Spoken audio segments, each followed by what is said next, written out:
Hello good morning friends. आज corporate tax का ये इंट्रो लेक्चर है। इसमें कुछ बेसिक टर्मिनोलॉजी जैसे एग्जम्पशन, डिडक्शन, रिबेट, रिलीफ क्या होती है, टैक्स प्लानिंग क्या है, टैक्स एवेजन क्या है, टैक्स मैनेजमेंट क्या होता है, टैक्स प्लानिंग कितने टाइप्स की होती है, डिफरेंस क्या होता है टैक्स एवेजन टैक्स प्लानिंग के अंदर, क्या ऑब्जेक्टिव्स होते हैं टैक्स प्लानिंग की। तो इन सब के बारे में आज मैं आपके साथ डिस्कस करूँगा। तो सबसे पहले कॉर्पोरेट टैक्स, लेकिन उससे पहले भी आपको मालूम होना चाहिए कि टैक्स क्या होता है। लेकिन टैक्स क्या होता है उससे पहले ये मालूम होना चाहिए कि टैक्स की रिक्वायरमेंट क्यों है।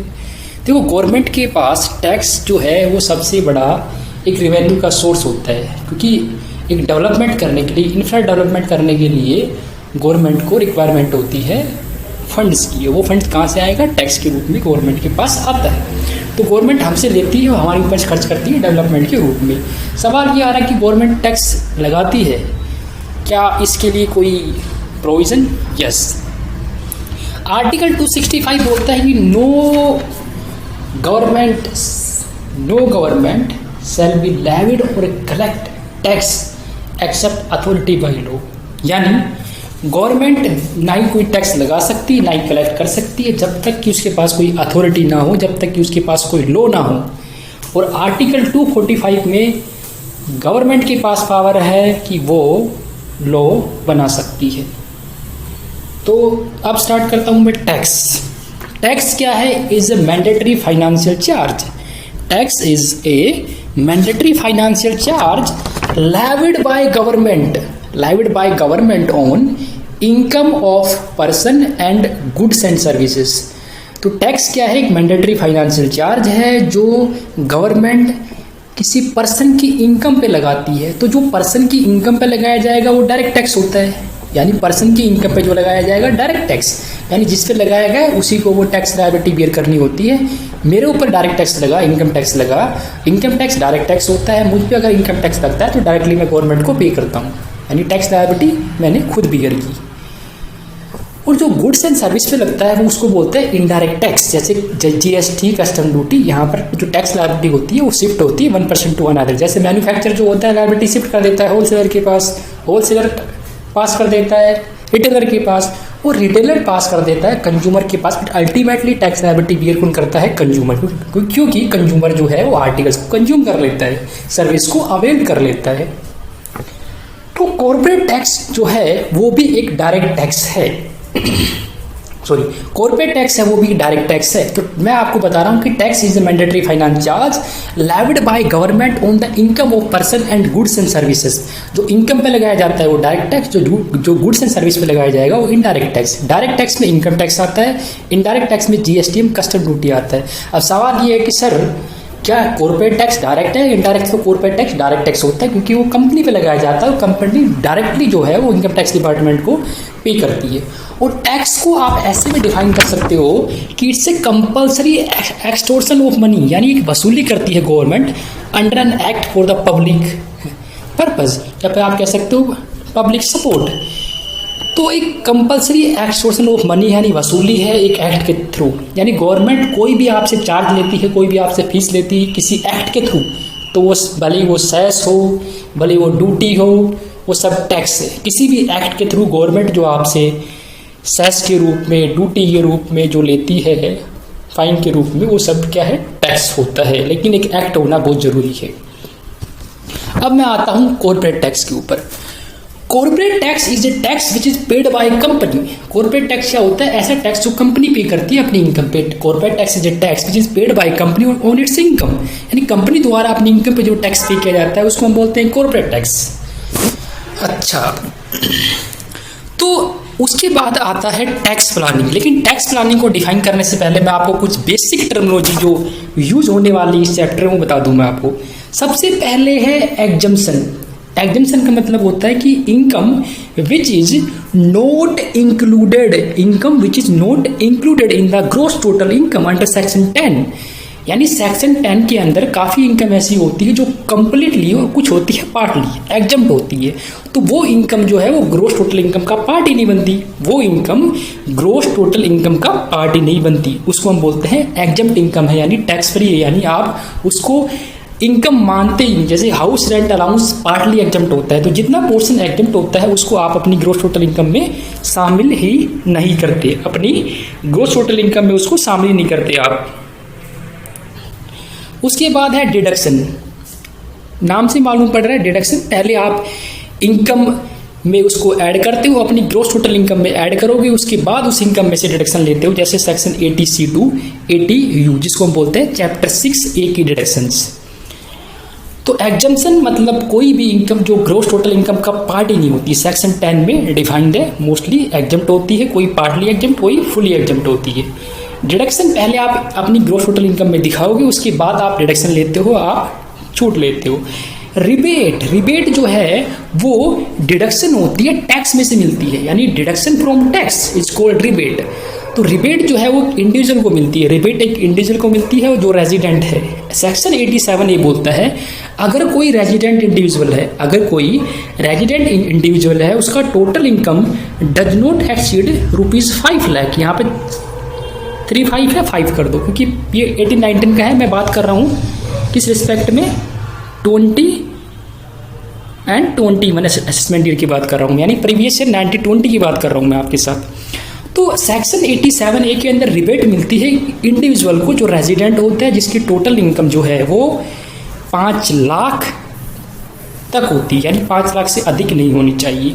तो उसको रिबेट मिल जाएगी टैक्स में से कितनी, 12,500 maximum for the assessment year 2021।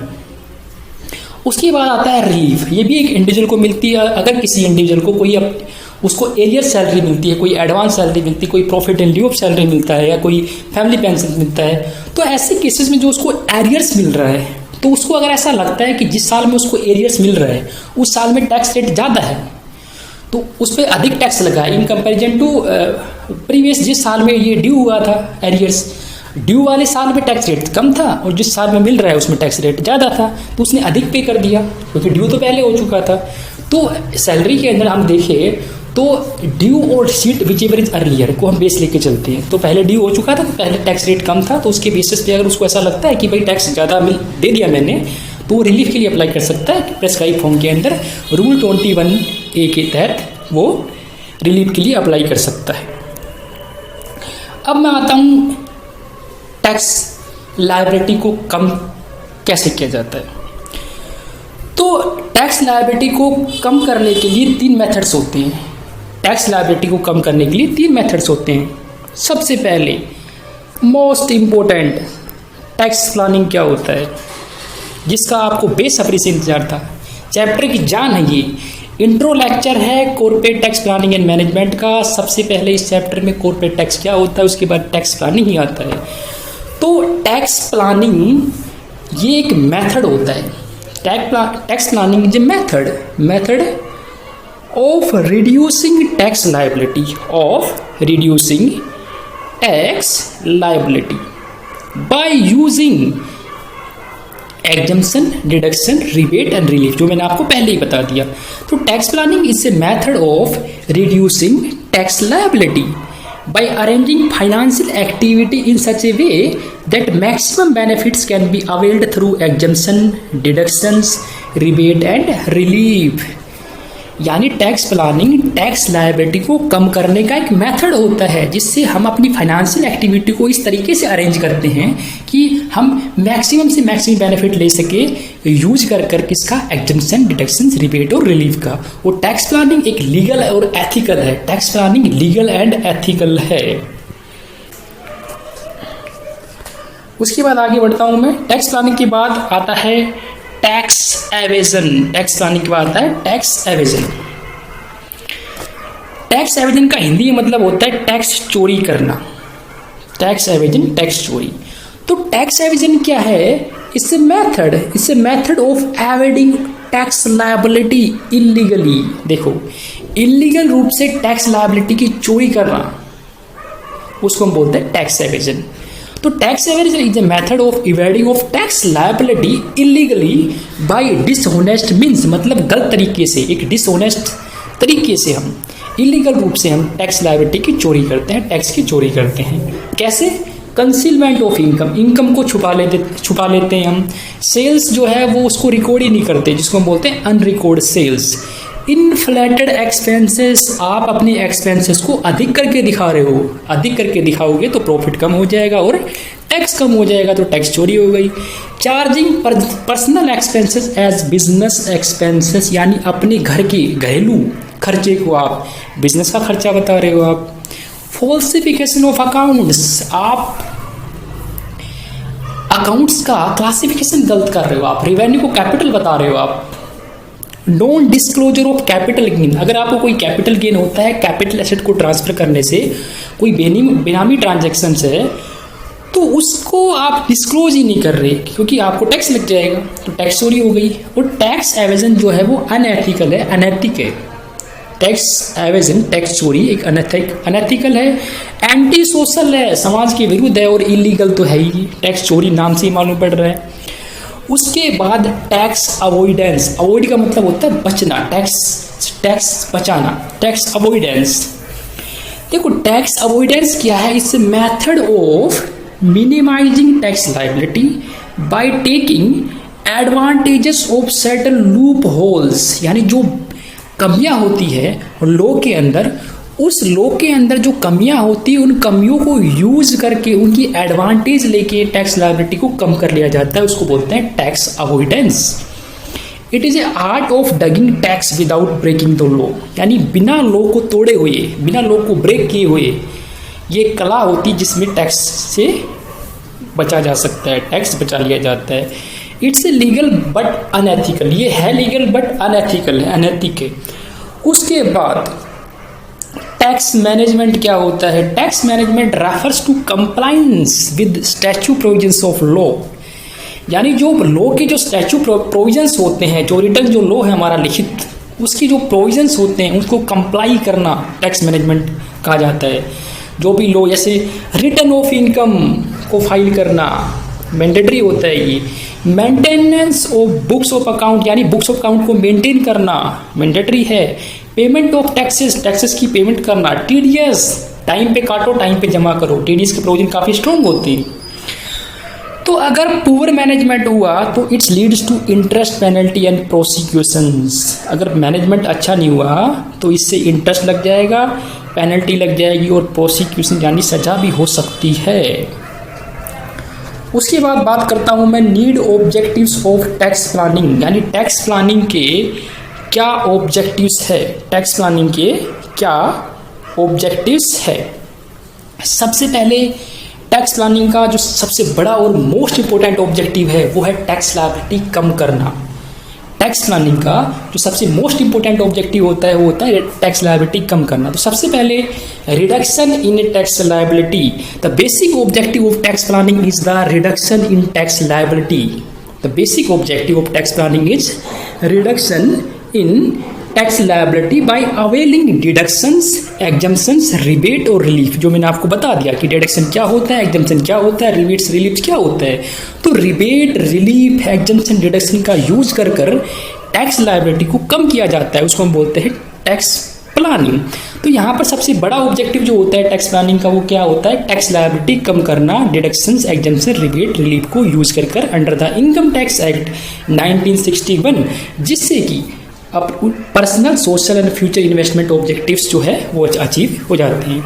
तो टैक्स लायबिलिटी कम करना पहला objective, reduction in tax liability. तो बेसिक ऑब्जेक्टिव होता है टैक्स प्लानिंग का वो होता है reduction in tax liability by availing deduction, exemption, rebate and relief under the income tax act 1961 for what, for achieving personal, social and future investment objectives, यानी personal, social, सामाजिक, future investment objectives को पूरा करने के लिए मैं exemption, deduction, rebate का relief का यूज कर मैं अपनी टैक्स लायबिलिटी कम करता हूँ। तो सबसे बड़ा ऑब्जेक्टिव ये है टैक्स लायबिलिटी कम करना टैक्स प्लानिंग का। उसके बाद मिनिमाइजेशन ऑफ लिटिगेशंस, मतलब जो डिस्प्यूट्स अराइज होते हैं एओ और एसएससी के बीच में। तो litigations arises when AO doesn't agree with the assessee at a time of interpretations regarding exemption deduction relief. यानी जब एसएससी जो होता है टैक्स पेयर, वो जब इंटरप्रिटेशन देता है एग्जम्पशन के रिगार्डिंग, डिडक्शन के रिगार्डिंग, रिलीफ के रिगार्डिंग, तो उस इंटरप्रिटेशन पे एओ एग्री नहीं होता है। जो एओ जो असेसिंग ऑफिसर जो होता है वो एग्री नहीं होता है, तब लिटिगेशंस अराइज होते हैं, डिस्प्यूट्स अराइज होते हैं। तो जो चांसेस ऑफ लिटिगेशंस है वो मिनिमाइज होंगे अगर टैक्स प्लानिंग प्रॉपर होगी। तो टैक्स प्लानिंग आप the based of the clarity of words of statute, यानी जो रिटर्न जो लॉ है उसके बेस पे आप टैक्स प्लानिंग करो, एक क्लैरिटी के बेस पे आप टैक्स प्लानिंग करनी है आपको, और प्रोविजन ऑफ टैक्सेशन लॉ को फॉलो करते हुए, कंप्लाइंस करते हुए उनको टैक्स प्लानिंग करनी है। तो लिटिगेशंस कम करना, ये भी एक ऑब्जेक्टिव होता है टैक्स प्लानिंग का कि लिटिगेशंस कम हो, यानी डिस्प्यूट्स कम हो। और डिस्प्यूट्स कम तभी होंगे जब हम एक प्रॉपर क्लैरिटी होगी, हमें स्टैच्यू की, एक लॉ की क्लैरिटी होगी, हम प्रॉपरली अच्छी तरह से एओ को एक्सप्लेन कर सकते हैं चीज़ों के, जैसे डिडक्शन, रिबेट, रिलीफ की। वो तभी होगा जब हमारी अच्छी नॉलेज होगी हमें लॉ के बारे में, इनकम टैक्स लॉ के प्रोविजंस के बारे में। उसके बाद है प्रोडक्टिव इन्वेस्टमेंट। जो थर्ड ऑब्जेक्टिव है टैक्स प्लानिंग का वो है प्रोडक्टिव इन्वेस्टमेंट। मतलब another objective is to find out the means of productive investment for further earning and minimise tax liability. यानी टैक्स प्लानिंग का जो नेक्स्ट ऑब्जेक्टिव होता है वो होता है कि एक ऐसे मीन्स को फाइंड आउट करना, ऐसे साधन ढूंढना जिससे कि प्रोडक्टिव इन्वेस्टमेंट हो सके और अच्छी जगह इन्वेस्टमेंट हो सके, ऐसी एवेन्यूज में इन्वेस्टमेंट किया जा सके जिससे कि फ्यूचर में, भविष्य में अर्निंग हो सके और टैक्स लायबिलिटी कम हो सके।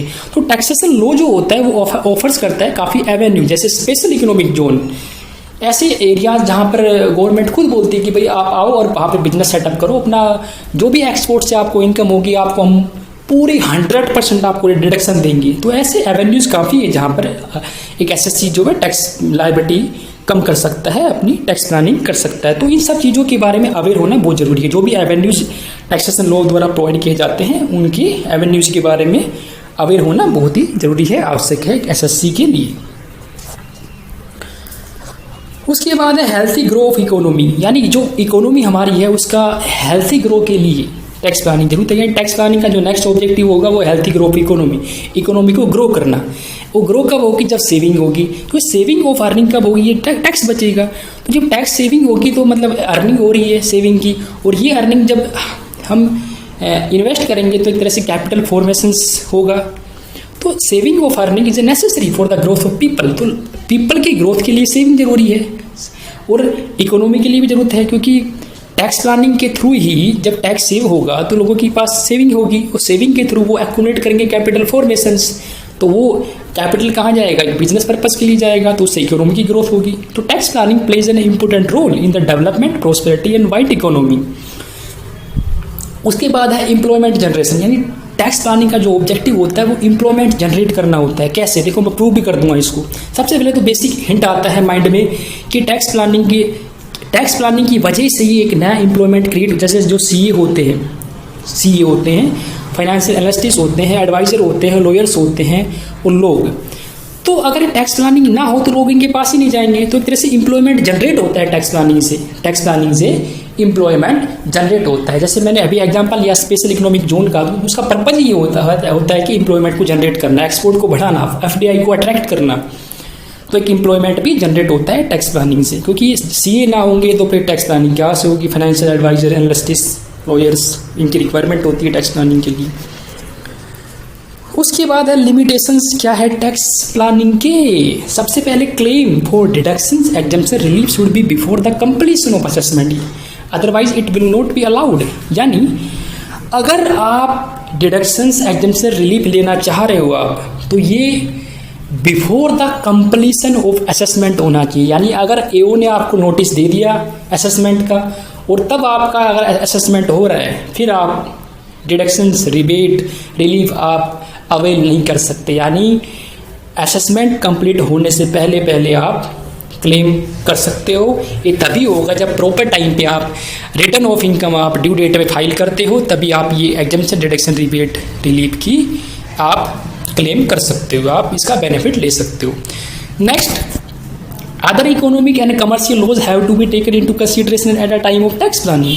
टैक्स प्लानिंग का एक लिमिटेशन ये है कि जब हम टैक्स प्लानिंग करते हैं तो बाकी जो इकोनॉमिक और कमर्शियल लॉज होते हैं उनको भी ध्यान में रखना पड़ता है। मतलब टैक्स प्लानिंग करते वक्त सिर्फ टैक्स लॉ पढ़ ले काम नहीं चलेगा, टैक्स लॉ के साथ साथ हमें अदर कमर्शियल लॉज जो होते हैं, जो लेबर लॉज होते हैं, जो कंपनीज एक्ट होते हैं, उनको भी ध्यान में रखना पड़ता है, उनको भी पढ़ना पड़ता है at time of tax planning. उसके बाद social, moral and psychological implications force not to go beyond a certain level of reductions, यानी एक सोशल, एक सामाजिक, मोरल, एक नैतिक है, फिर जो साइकोलॉजिकल होता है, मनोवैज्ञानिक जो इम्प्लीकेशंस होती है, वो हमें फोर्स करती है कि हम एक लेवल से आगे ना जाए टैक्स प्लानिंग करते हुए, यानी ज़्यादा मात्रा में टैक्स कम ना करें, क्योंकि अल्टीमेटली देखो गवर्नमेंट के पास जो रिवेन्यू का जो सोर्स होता है वो टैक्स ही होता है। अगर टैक्स आदमी अगर टैक्स प्लानिंग कर अगर टैक्स को बिल्कुल लो कर दे तो गवर्नमेंट के पास इनकम कहाँ से जाएगी, गवर्नमेंट के पास इनकम ही नहीं होगी तो वो आप पे खर्च कहाँ करेगी, डेवलपमेंट होगा ही नहीं फिर तो इस तरह से ये भी एक लिमिटेशन है कि हम social, moral and psychological implication को ध्यान में रखते हुए एक लेवल से आगे नहीं जाते हम। उसके बाद it's a time wasting process, जो टैक्स प्लानिंग होता है वो टाइम वेस्टिंग प्रोसेस है, because time might have been use for the other important process, यानी इसी टाइम को हम किसी और पर्पज के लिए भी यूज कर सकते हैं। नेक्स्ट, डायरेक्ट टैक्स लॉ जो है is amended time to time that's create problem in the long term planning, यानी जो डायरेक्ट टैक्स लॉ होता है वो टाइम टू टाइम अमेंड होता है। आपने देखा होगा हर साल फाइनेंस एक्ट पास होता है, फाइनेंस एक्ट आता है उसमें अमेंडमेंट आती है टैक्स को लेकर, नई नई टैक्स रिजीम्स आती है, तो हर साल जब नए नए अमेंडमेंट आएंगे तो एक लॉन्ग टर्म प्लानिंग नहीं हो पाएगी, शॉर्ट टर्म ही कर पाओगे आप, तो ये भी एक लिमिटेशंस है टैक्स प्लानिंग का। उसके बाद tax benefits are allowed on the fulfilment of certain conditions, यानी कंडीशंस है उसको सेटिस्फाई करोगे, उसको फुलफिल करोगे तभी टैक्स बेनिफिट्स अलाउड है, तभी टैक्स बेनिफिट्स अलाउड है।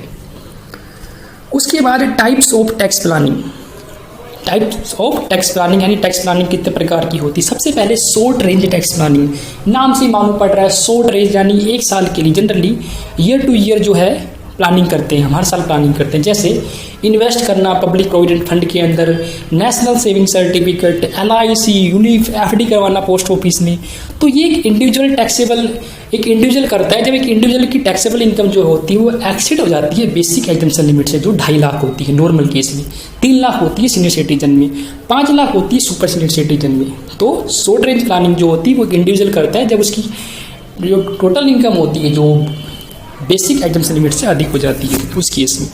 उसके बाद लॉन्ग रेंज टैक्स प्लानिंग, नाम से मालूम पड़ रहा है लंबे समय के लिए टैक्स प्लानिंग करनी होती है, तो more than 1 year to achieve a specific objective, specific objective को अचीव करने के लिए एक लॉन्ग रेंज टैक्स प्लानिंग करनी होती है, जैसे transfer of asset to minor child without considerations. लेकिन मैं आपको बता दूं कि अगर कोई ट्रांसफर होता है एसेट्स का किसी माइनर चाइल्ड को विदाउट कंसिडरेशन, तो जो भी इनकम उस एसेट से आएगी वो क्लब हो जाती है ट्रांसफर के हाथ में, तो फिलहाल इसमें मुझे लगता नहीं कुछ दम है। उसके बाद है परमिसिव टैक्स प्लानिंग, यानी यहाँ पर परमिशंस की रिक्वायरमेंट है। Planning which is under the provision of law is called permissive tax planning, यानी ऐसी प्लानिंग जो एक लॉ के प्रोविजन के अंडर है उसको हम बोलते हैं permissive planning. Taxation law offer करता है exemptions, deduction, rebate and relief and incentives, तो इनकी परमिशन रिक्वायरमेंट है, यानी इनको हमें यूज करना पड़ता है but according to the provision of law. उसके बाद है पर्पजिव टैक्स प्लानिंग, यानी यहाँ पे पर्पज होता है टैक्स प्लानिंग करता है, यानी प्लानिंग जो है which does not carry sanction of statue, यानी आपको स्टैच्यू यानी जो लॉ होता है उसकी आपको सैंक्शन की रिक्वायरमेंट जरूरत नहीं होती। जैसे फॉर एग्जांपल 60 to 65 जो इनकम टैक्स एक्ट 1961 के सेक्शन है, सेक्शन 60 to 65, उसको अगर ध्यान से पढ़ोगे तो वहाँ पे कुछ लूप होल्स निकल जाएंगी, वहाँ पे एक पर्पजिव टैक्स प्लानिंग की जा सकती है कुछ हद तक। और यहाँ पे SSC जो है वो प्लान करता है जिससे कि प्रोविजंस जो हो वो अट्रैक्ट भी ना हो। उसके बाद आगे बढ़ते हैं हम, अब आता है प्रिकॉशंस इन टैक्स प्लानिंग, यानी कौन कौन सी सावधानी ध्यान में रखनी पड़ती है टैक्स प्लानिंग के टाइम। सबसे पहले tax planning requires proper analysis of tax implication, जो भी टैक्स इम्प्लीकेशंस जो rules provisions of tax law है उनको एक प्रॉपर एनालाइज करना पड़ता है फॉर द फाइनेंसिंग डिसीजंस।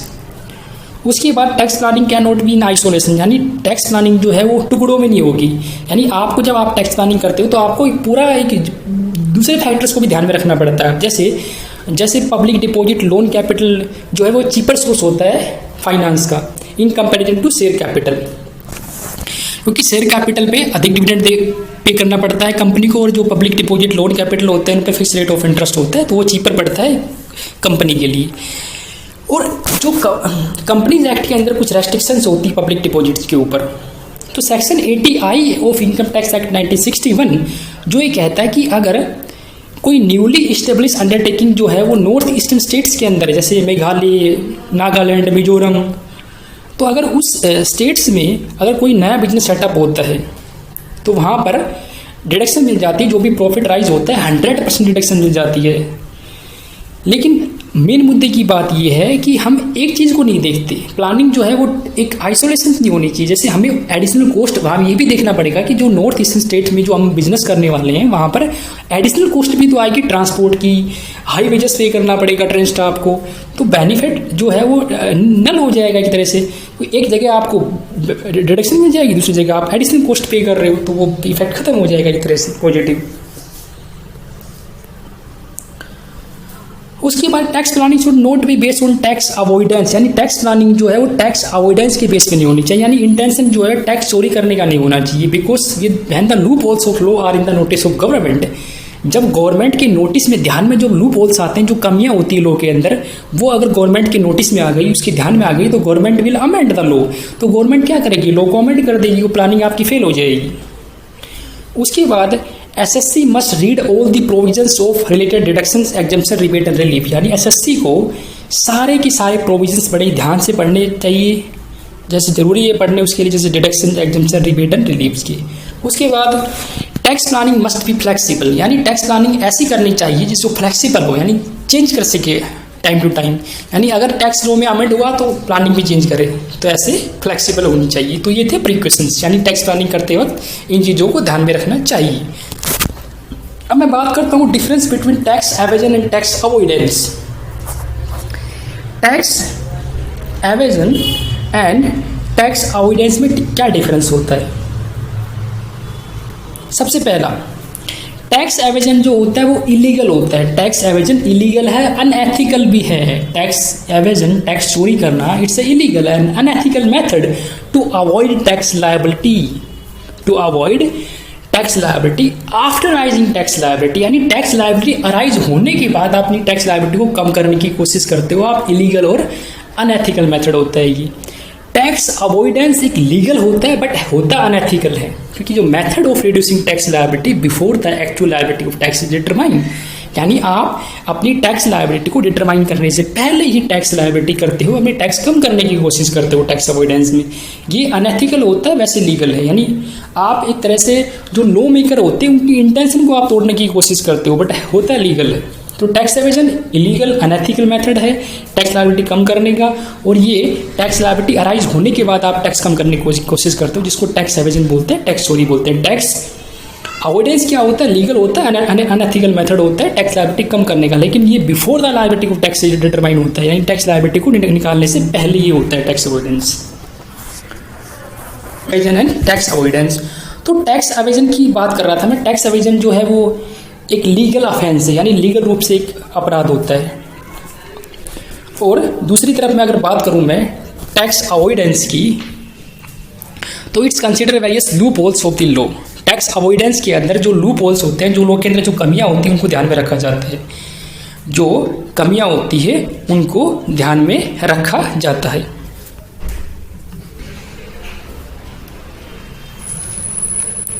उसके बाद टैक्स एवेजन के अंदर जो है पेनल्टी एंड प्रोसिक्यूशन होते हैं। टैक्स एवेजन नाम से मालूम पड़ रहा है टैक्स की चोरी कर रहे हो आप, टैक्स लायबिलिटी निकालने के बाद टैक्स की चोरी कर रहे हो भैया आप, लीगल ऑफेंस है, कानूनी अपराध होता है। Creates penalty and prosecutions, penalty लग जाएगी और प्रोसिक्यूशन आपकी सजा भी हो सकती है आपको।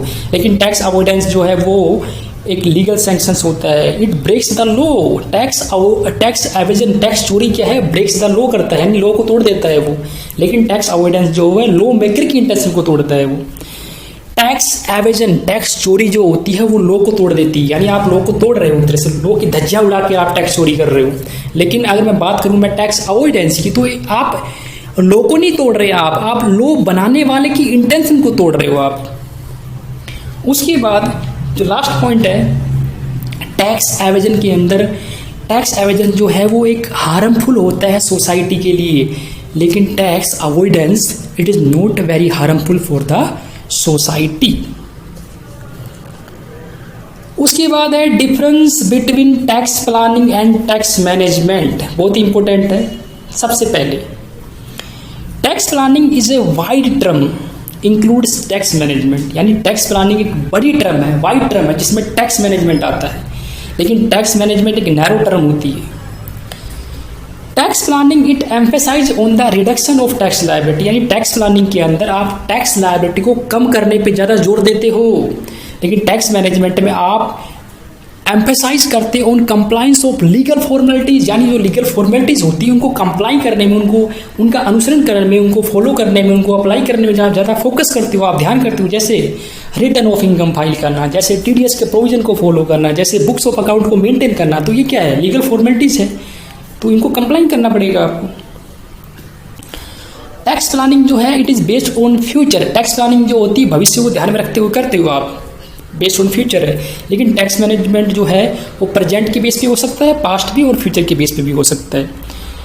टैक्स प्लानिंग के अंदर it involve selection of one alternative among various, यानी बहुत सारे अल्टरनेटिव्स में एक का सिलेक्शन शामिल होता है, लेकिन टैक्स मैनेजमेंट के अंदर इसमें शामिल होता है maintenance of books of accounts, filing of return of income and payment of taxes. तो बच्चों ये था एक इंट्रो लेक्चर, बहुत ही कम टाइम में मैंने काफ़ी चीज़ें बताने की कोशिश की है, हो सकता है काफ़ी फास्ट मैंने बोला है, लेकिन अगर ज़्यादा मैं इसको खींचता तो बहुत ही लेंथी लेक्चर बन सकता था ये। तो लेक्चर अच्छा लगा हो तो लाइक करना, शेयर करना, कमेंट करना, और लेक्चर आपके लिए बनाते रहेंगे ऐसे ही, आप थोड़ा कोऑपरेट करते रहना। Okay, thank you so much.